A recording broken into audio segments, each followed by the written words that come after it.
अस्सलाम वालेकुम। 8वीं जमात की उर्दू है। आज हम पढ़ेंगे सबक नंबर 20 बच्चे। पढ़ने से पहले पूछिए, कोई मज़ाहिया वाक़या सुनाएं। जवाब है, एक दफ़ा मेरे दोस्त ने मुझसे एक सवाल किया कि अगर तुम्हें एक तरफ अकल और दूसरी तरफ दौलत में से एक चीज़ चुननी हो तो क्या चुनोगे। मैंने जवाब दिया, मैं दौलत चुनूंगा। मेरा दोस्त हैरानी से बोला, मैं तो अकल चुनता।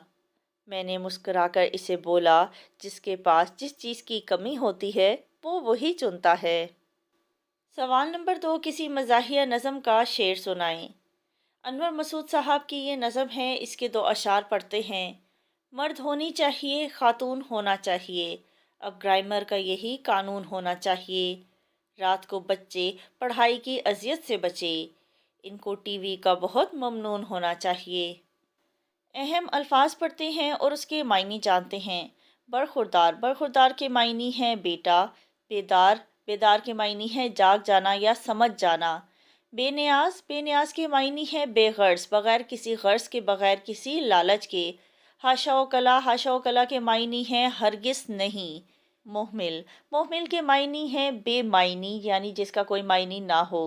यकसुई यानी पूरी तवज्जो के साथ। बेसुरी यानी बेमकसद, जिसका कोई मकसद ना हो। नगमा सराई यानी गाने गाना, नगमा गाना। ये तो आप जानते ही हैं कि बच्चों की कई किस्में हैं, मसलन बिल्ली के बच्चे, फाख्ता के बच्चे वगैरह।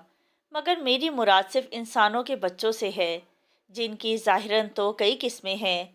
कोई प्यारा बच्चा है और कोई नन्हा सा बच्चा है, कोई फूल सा बच्चा है और कोई चांद सा बच्चा है।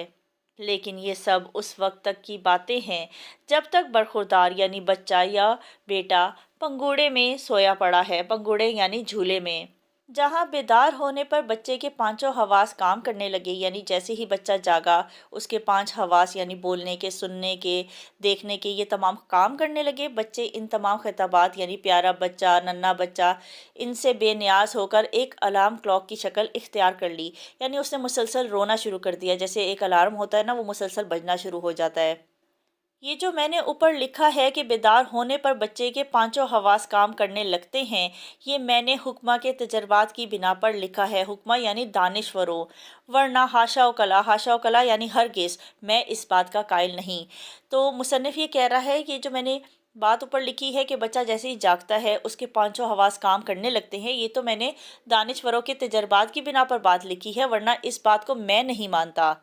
कहते हैं कि बच्चा सुनता भी है और देखता भी है, लेकिन मुझे आज तक सिवाय इसकी कुव्वत नातिका के यानी बोलने की कुव्वत के और किसी कुव्वत का सबूत नहीं मिला।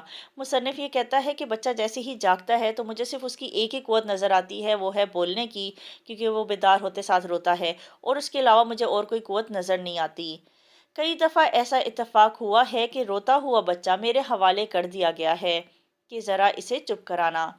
मैंने जनाब इसके सामने गाने गाए हैं, शेर पढ़े हैं, नाच नाचे हैं, तालियां बजाई हैं, घुटनों के बल चलकर घोड़े की नकलें उतारी हैं, भेड़ बकरी की आवाज़ें निकाली हैं, सर के बल खड़े होकर हवा में साइकिल चलाने के नमूने पेश किए हैं।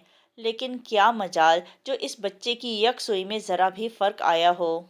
यकसुई यानी उसकी तवज्जो में ज़रा भी फ़र्क नहीं आया, या जिस सुर में उसने रोना शुरू किया था इससे ज़रा भी नीचे उतरा हो, यानी थोड़ा भी उसमें कोई रोने में कमी आई हो। और खुदा जाने ऐसा बच्चा देखता और सुनता है तो किस वक्त, यानी वो तो मुसलसल रोने में मसरूफ़ है ना, उसका रोना कम हुआ तो वो किस वक्त सुनेगा या देखेगा। बच्चे की ज़िंदगी का शायद ही कोई लम्हा ऐसा गुजरता हो जब इसके लिए किसी न किसी किस्म का शोर ज़रूरी ना हो। अक्सर औक़ात तो वो खुद ही सामय नवाज़ी करते रहते हैं। सामय नवाज़ी यानी कानों को भली लगने वाली आवाज़ें। जो छोटे बच्चे होते हैं वो कोई ना कोई आवाज़ें निकालते ही रहते हैं, वरना ये फ़र्ज़ इनके लवाहिकीन पर आयद होता है। लवाहिकीन यानी रिश्तेदारों, कि इनको सुलाना हो तो लोरी दीजिए, हंसाना हो तो मुहमिल से फ़िक्रे, बेमायनी से बेमायनी मुंह बनाकर बुलंद से बुलंद आवाज़ में इनके सामने दोहराइए, और कुछ ना हो तो शुगले बेकारी के तौर पर इनके हाथ में एक झुंझुना दे दीजिए। ये झुंझुना भी कमबख्त किसी बेकार की ऐसी इजाद है कि क्या ही अर्ज़ करूं, यानी ज़रा सा आप हिला दीजिए लुढ़कता चला जाता है, اور جب تک دم میں دم ہے اس میں سے ایک ایسی بے سری کرخت آواز متواتر نکلتی رہتی ہے، کرخت یعنی ناگوار بری سی، کہ دنیا میں شاید اس کی مثال محال ہے۔ آپ نے مامتا یا باپتا کے جوش میں آ کر، یعنی ماں ہیں تو ماں کی محبت میں آ کر، باپ ہیں تو باپ کی محبت کے جوش میں آ کر برخوردار کو ایک عدد وہ ربڑ کی گڑیا منگوا دی جس میں ایک بہت ہی تیز آواز کی سیٹی لگی ہوتی ہے، تو بس پھر خدا حافظ۔ اس سے بڑھ کر میری صحت کے لیے مضر چیز دنیا میں اور کوئی نہیں، سوائے شاید اس ربڑ کے تھیلے کے جس کے منہ پر ایک سیٹی دار نالی لگی ہوتی ہے اور جس میں منہ سے ہوا بھری جاتی ہے۔ خوش قسمت ہیں وہ لوگ جو والدین کہلاتے ہیں، بدقسمت ہیں تو وہ بیچارے جو قدرت کی طرف سے اس ڈیوٹی پر مقرر ہوئے ہیں کہ جب کسی عزیز یا دوست کے بچے کو دیکھیں تو ایسے موقع پر ان کے ذاتی جذبات کچھ اور ہی کیوں نہ ہوں، وہ یہ ضرور کہیں گے کہ کیا پیارا بچہ ہے۔ یعنی دل میں آپ کے جو بھی جذبات ہوں، منہ پہ آپ کو تعریف ہی کرنی پڑتی ہے۔ میرے گھر کے سامنے ایک مرزا صاحب رہتے ہیں، خدا کے فضل سے 6 بچوں کے والد ہیں۔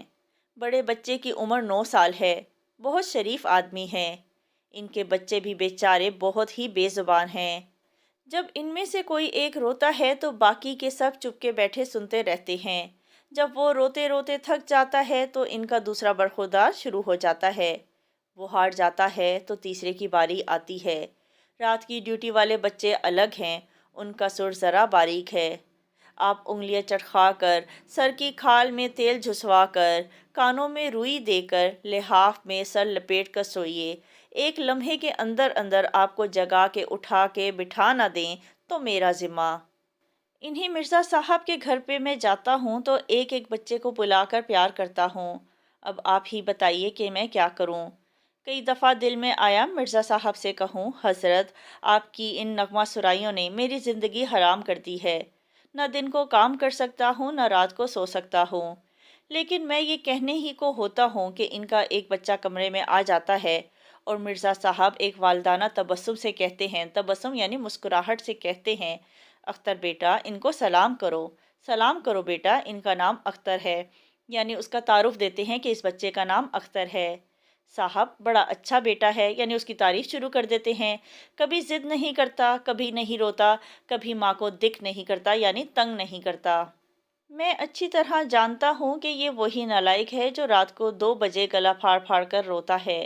مرزا صاحب قبلہ تو شاید اپنے خراٹوں کے زور و شور میں کچھ نہیں سنتے، بدبختی ہماری ہوتی ہے۔